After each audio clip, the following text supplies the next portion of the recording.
Hi and welcome to Sparkle Art. Hello fans of Lulu art. It's Kate here today and I have a quick and simple project for you.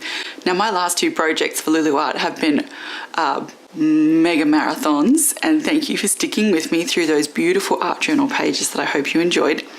This one is going to be something very relaxing, very calm, very simple, but also quite pretty. So I'm going to be using a Holbein masking pen. Now you could also use some masking tape or artist's tape if you have it. You're going to need a watercolor paper pad, stencil, and some of the beautiful watercolors from Gansai Tambi. Now this is the large set, and of course I won't be using all of the colors, but it's so nice to have some options. Now the first thing you're going to need to do is mask off your paper. Now this is watercolor paper. Now I'm not going to take this out of the block because that'll help keep it flat when I add things to it, but I am going to tape the edges off. Now you can be as precise or as imprecise as you like here. For me, I just need a straight edge, so I'm just going to make sure my masking tape or artist's tape or even washi tape in a pinch is making good contact with the surface. Now take your Holbein masking ink and I'm going to draw what's supposed to look like some watercolor drifts. Sorry, some snow drifts, watercolor drifts. Yeah, that's a good one, Kate. Okay, so I have some very gentle snow drifts. Might just draw one more. And this will form the basis of my card. Now the masking ink is fantastic because you know that it's dry when it's gone nice and pink. So mine's now gone pink and it's nice and rubbery, ready to use. In preparation, I've added some water to my watercolor trays.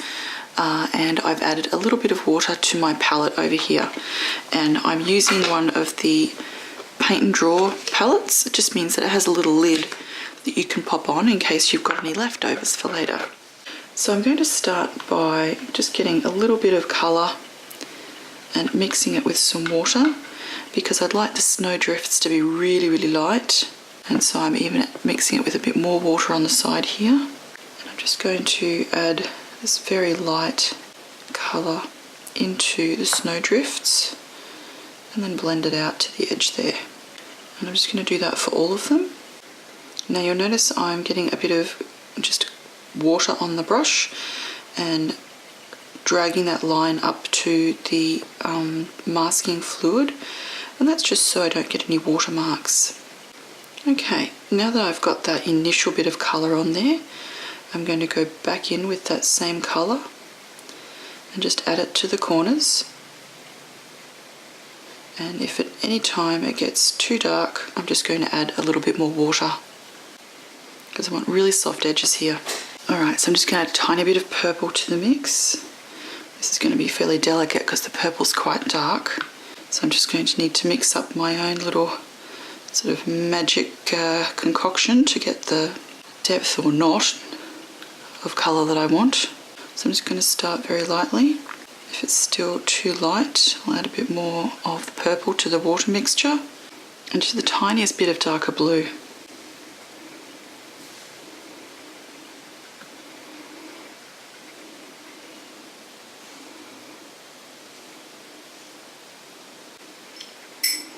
Now that that's in, I'm going to go back with that original blue colour.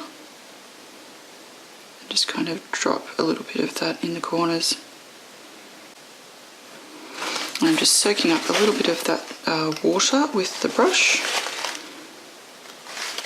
just so that the edges aren't too sort of puddly. And that should do nicely for my snow drifts. Now I just need to twist this around a bit and add a little bit more water to my palette so I can move on to some slightly darker colours. Now it's time to have a go at the night sky, and I'd like to do something quite dark for this. So I'm going to start with some beautiful pale green and just add this at the bottom down here as a nice fresh base.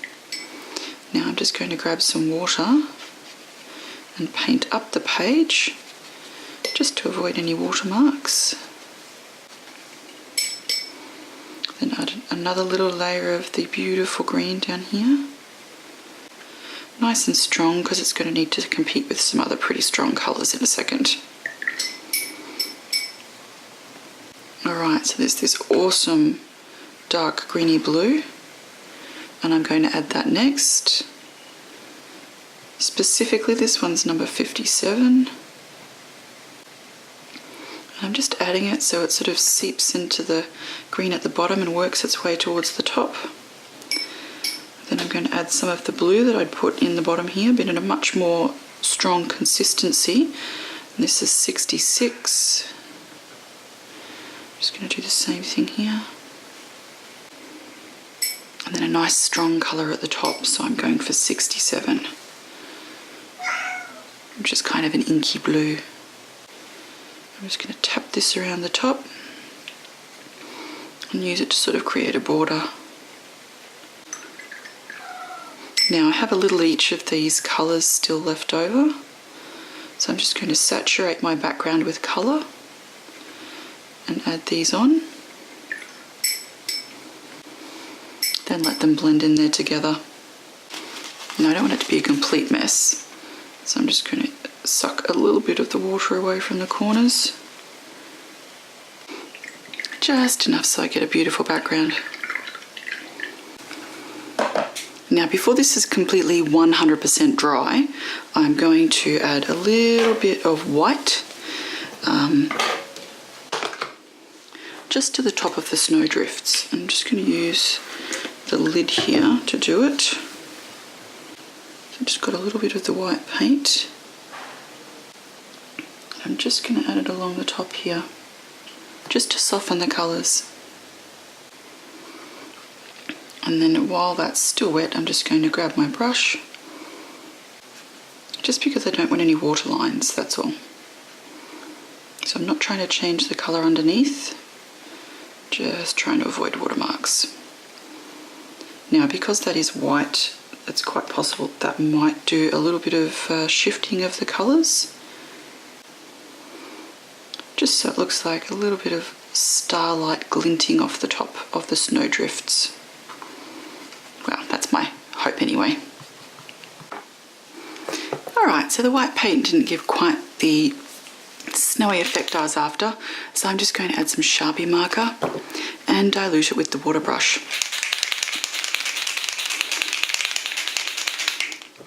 Now the only trick here is to be nice and quick so that the Sharpie doesn't dry on you.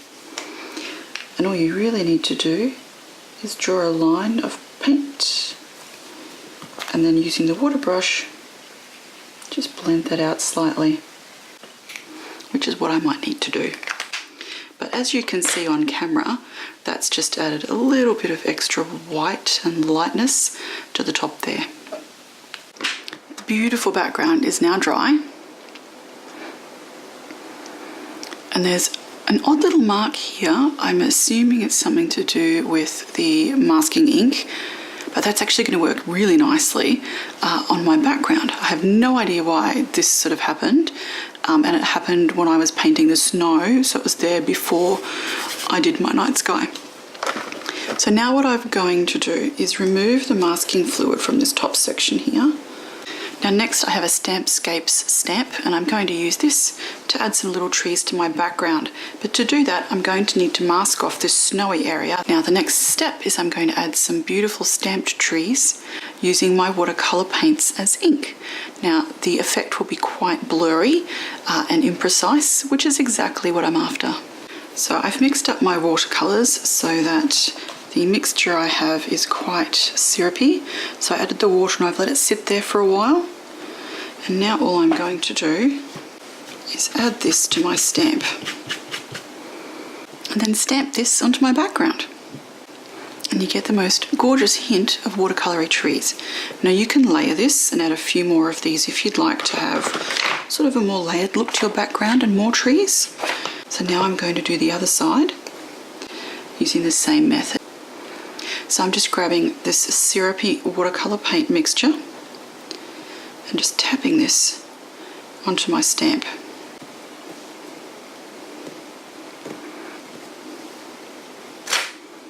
and you've got this beautiful little hint of trees. Now I'm just going to add the tiniest bit more with a second layer, and then I'll be done.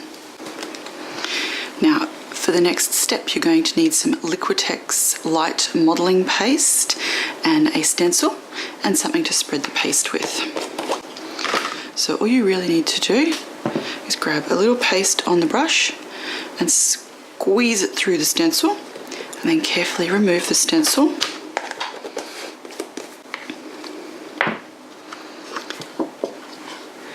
And you'll have this gorgeous, subtle 3D, as you can see it's nice and raised, Merry Christmas. So I'm going to leave it like this for the moment and add a few spots of white and then see if it needs to be foiled or not. Because as you can see, depending on the angle, it stands out quite well, or alternatively is quite subtle, but either way it's really pretty. Now to add my white spots, I don't want them on the snow, so I'm just going to put my little mask back over, and I've got a white Sharpie marker, and all I'm going to do here is prime the Sharpie marker so that there's some paint on the tip, and all I'm going to do is whack it on this pencil, and yes, I know that that's not very technical, to get something, little paint splatters that look a bit like stars.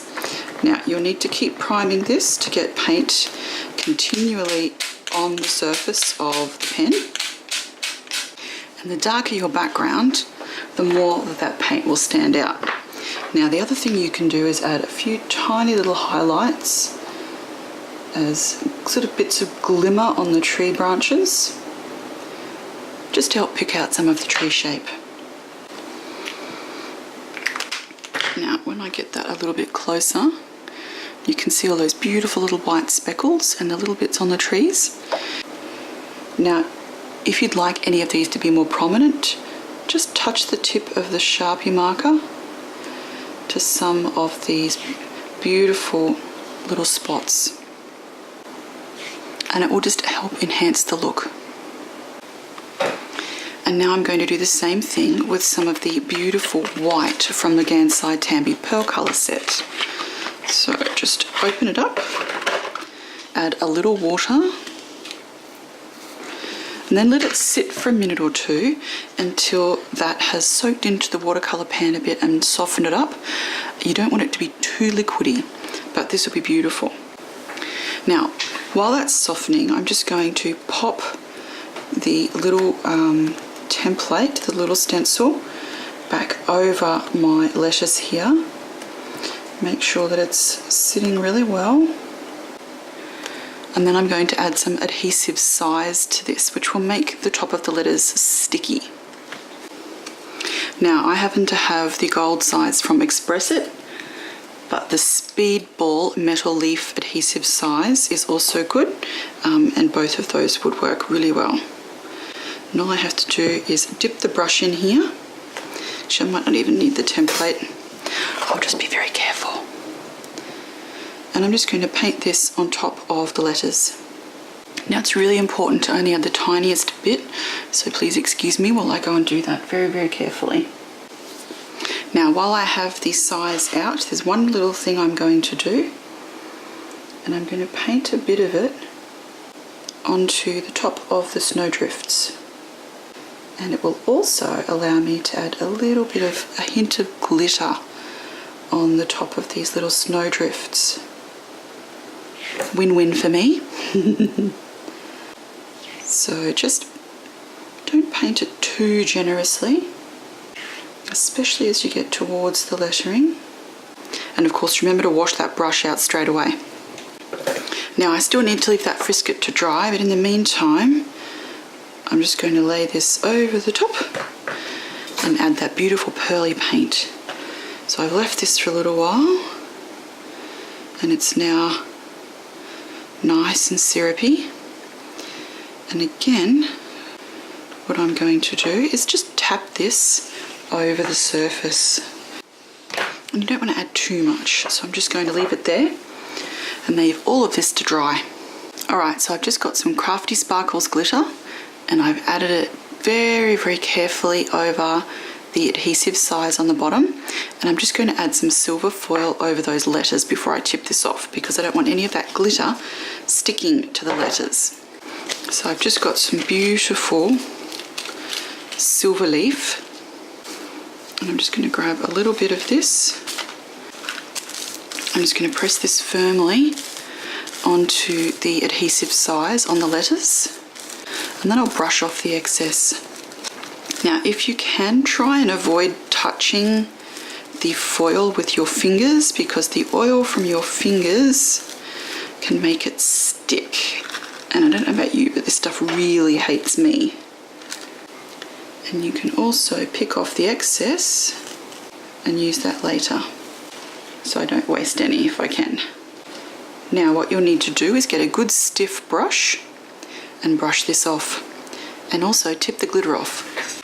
Okay, so now we've just got a beautifully glittered top to each of the snowdrifts, and it's time to get that stiff brush. I'm just going to brush the excess off. Now I like to do this from every angle, just to catch all of the little stray pieces of glitter, or in this case foil. It gives you a really crisp, pretty result. Now, if you've got any little bits like on the M here that aren't quite perfect, I just scrape that off with tweezers. Now after doing this, you may find that you've missed little areas like on the C here, so I can always try adding a little bit of foil onto that, and I can always go over and do a second coat if I need to. So all that's left to do now is distress the edges and mount this onto some backing card. So to finish off, I have mounted on a layer of white, then silver and dark blue, and then on my white base card. And it's really important to make sure that the layers of white match, otherwise it could look really strange. I've added a little bit of foam tape underneath that main panel just to raise it off the background, and when you're looking at it, that gives it a nice little raised element, and depending on the angle, a nice little shadow line, so it looks a little bit fancier. Now it's a reasonably simple card, but it looks really soft and elegant. So with just a few simple elements, you can get a really pretty, shimmery, stylish Christmas card. So I hope you all have a wonderful festive season, and I'll be back soon with another project.